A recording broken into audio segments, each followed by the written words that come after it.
Assalamualaikum warahmatullahi wabarakatuh. Perkenalkan, nama saya Venionis Barung dengan NIM F19020. Di sini saya akan memaparkan rancangan penelitian yang saya akan lakukan dengan judul yaitu identifikasi boraks pada bakso yang dijual di sekitaran wilayah Mandonga. Untuk mempersingkat waktu, saya akan membacakannya.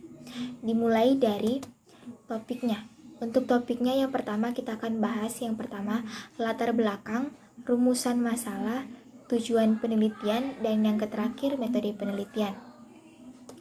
Baik, untuk latar belakangnya, manusia pada dasarnya membutuhkan makanan yang bergizi dalam kehidupannya sehari-hari untuk pertumbuhan dan perkembangan tubuh, kesehatan, serta tenaga untuk dapat menjalankan kegiatan-kegiatan sehari-hari. Gizi tersebut diperoleh dari zat-zat yang berada dalam bahan makanan yang dikonsumsi oleh manusia, yang dimana zat-zat tersebut digunakan untuk proses metabolisme tubuh dalam menjalankan aktivitas sehari-hari. Dalam kurun waktu ini, bakso merupakan makanan yang sangat digemari oleh masyarakat, mulai dari anak-anak maupun orang dewasa. Bakso merupakan produk dari daging, baik daging sapi, ayam, dan ikan. Dalam pengolahan bakso, sering ditambahkan bahan tambahan makanan yang bertujuan untuk memperlama daya tahan simpan, memperbaiki penampilan pangan, dan mencegah rusaknya penampilan pangan. Bahan tambahan pangan yang sering digunakan ialah boraks. Boraks digunakan untuk memperlama daya tahan bakso atau sebagai pengawet. Efek negatif toksisitas boraks pada manusia masih dapat ditoleransi, seperti nafsu makan yang menurun, gangguan sistem pencernaan.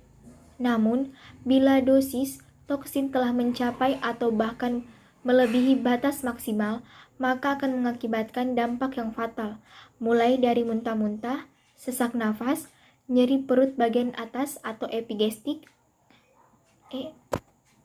sakit kepala yang hebat, pendarahan, gastroenteritis disertai muntah darah.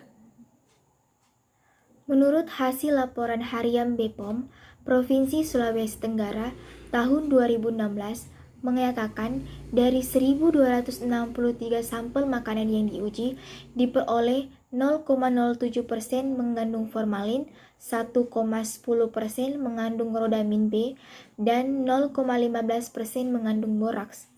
Untuk Kota Kendari, menurut BPOM tahun 2016, dari hasil tes uji lab ditemukan adanya beberapa pengusaha makanan jajanan tahu dan bakso yang menggunakan bahan pengawet boraks.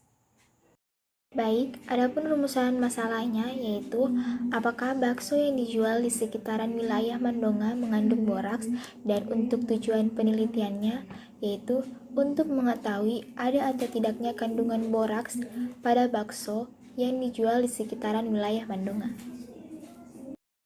Untuk metode penelitiannya, kita akan membahas yang pertama jenis penelitian, populasi, variabel penelitian, definisi operasional, waktu dan tempat penelitian, dan yang terakhir sampel.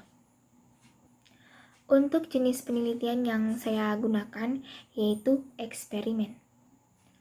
Populasi yang saya gunakan dalam penelitian ini yaitu seluruh bakso yang diperoleh dari pedagang bakso di sekitaran wilayah Mandonga. Dan untuk variabel penelitiannya terbagi menjadi dua, yaitu variabel bebas dan variabel terikat, di mana variabel bebas yang ini ialah boraks dan untuk variabel terikatnya yaitu sampel bakso. Untuk definisi operasionalnya terbagi menjadi dua. Yang pertama, bakso dan boraks. Bakso adalah jenis makanan yang berupa bola-bola yang terbuat dari daging dan tepung. Makanan ini biasanya disajikan dengan kuah dan mie. Bahan-bahan yang dibutuhkan dalam pembuatan bakso adalah daging, bahan perekat, bumbu, dan es batu. Untuk boraks, disebut juga asam borat, natrium tetraboraks, atau sodium borat, yang sebenarnya merupakan pembersih, fungisida, herbisida, dan inseksida yang bersifat toksik atau meracun untuk manusia.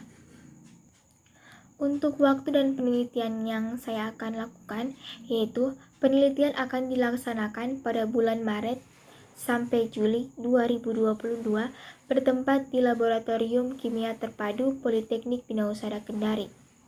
Untuk sampel yang saya gunakan dalam penelitian ini ialah diambil dari 5 pedagang bakso di sekitaran wilayah Mandonga.